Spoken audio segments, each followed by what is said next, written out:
Kamusta po yung MPAC situation dito sa bansa? Ang MPACs po natin, parang ngayon, no, ini-interview mo ako June 2, Doc Alvin, no? Kasi ang bilis ng mga developments, eh. Parang araw-araw may balita.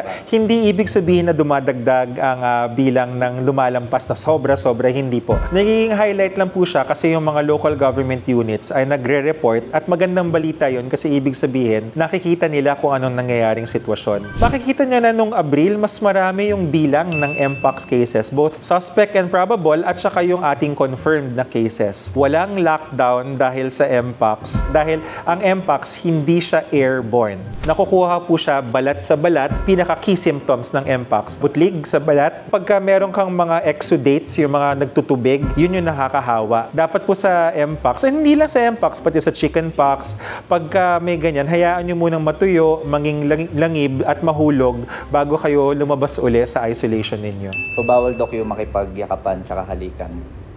Hindi naman bawal kung kilala mo at kung wala siyang mga butlig.